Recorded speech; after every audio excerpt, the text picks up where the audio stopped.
YouTube channel. आज की हमारी वीडियो का टॉपिक है non finite verbs. Non finite verbs कौन से वर्ब्स होते हैं? नॉन फाइनाइट वर्ब्स ऐसे वर्ब्स होते हैं जो कि नंबर और टेंस के मुताबिक चेंज नहीं होते।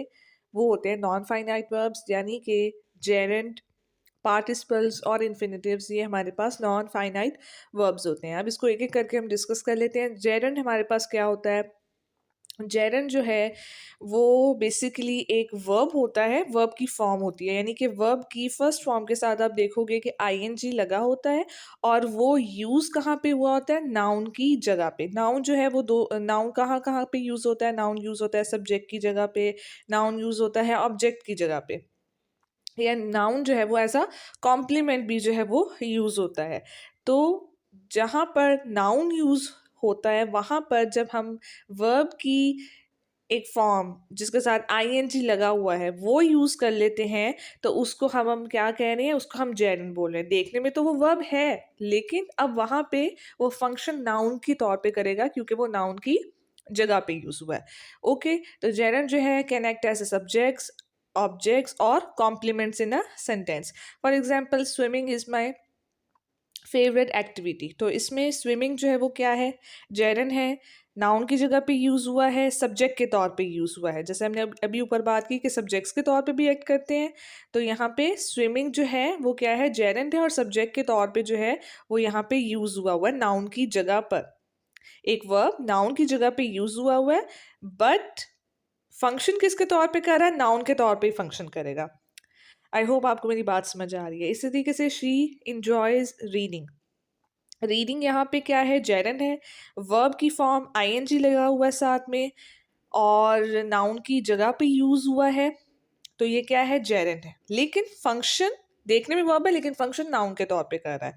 Okay, his hobbies painting. अब इस सेंटेंस में जो पेंटिंग है वो हमारे पास जेरंड है और यहाँ पे जो पेंटिंग है वो फंक्शन कर रही है as the complement of the verb is, यानी कि जो वर्ब है, हेल्पिंग वर्ब है इज, उसके कॉम्प्लीमेंट के तौर पे यहाँ पे ये जेरेंट पेंटिंग जो है वो यूज हुआ है।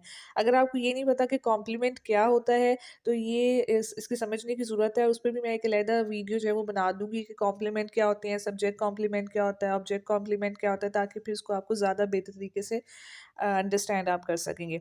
अच्छा, नेक्स्ट है हमारे पास पार्टिसिपल्स। पार्टिसिपल्स हमारे पास जो है वो तरह के होते हैं: प्रेजेंट पार्टिसिपल, पास्ट पार्टिसिपल और past perfect participle. Present participle क्या होता है? प्रेजेंट पार्टिसिपल एक बेसिकली पहली बात तो ये कि ये बनता कैसे है? वर्ब की बेस फॉर्म के साथ आईएनजी लगा होता है, ठीक है।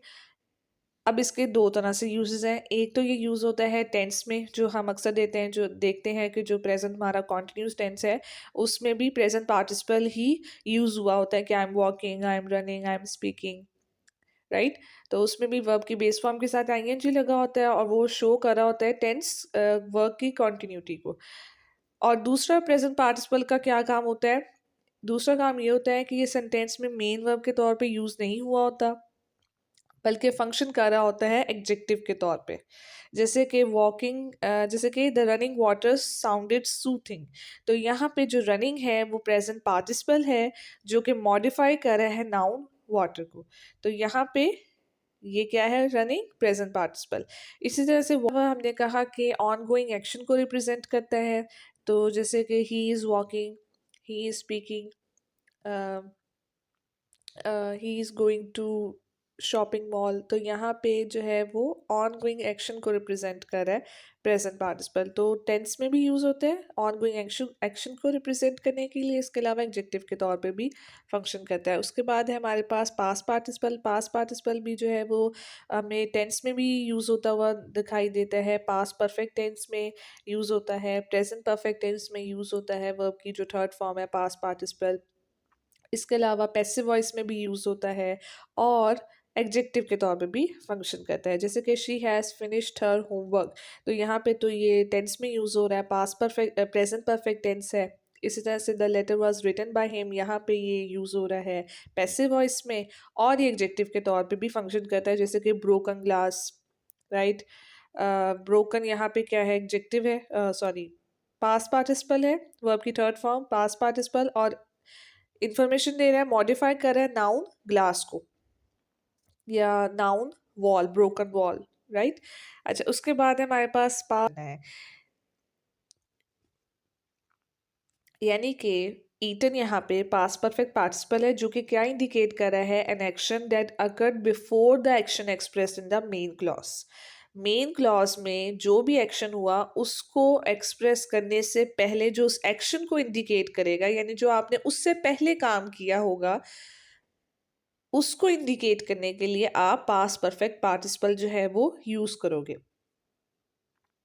कोई भी अगर आप बताना चाह रहे हो कि पास्ट में कोई एक्शन हुआ है, जैसे कि दे वेंट फॉर अ वॉक, उससे पहले जो एक्शन आपने किया होगा, जो काम आपने किया होगा, उसको इंडिकेट करने के लिए, उस एक्शन को इंडिकेट करने के लिए आप पास्ट परफेक्ट पार्टिसिपल जो है वो यूज़ करते हो।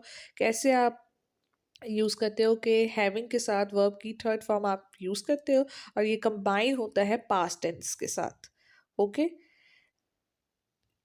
जैसे कि यहाँ पे एग्जाम्पल है, having eaten lunch they went for a walk. They went for a walk past tense है, अब पास में ये एक्शन हुआ है, और उससे पहले का जो एक्शन जो भी हुआ होगा उसको इंडिकेट करने के लिए आपने क्या यूज किया, पास्ट परफेक्ट पार्टिसिपल को यूज किया।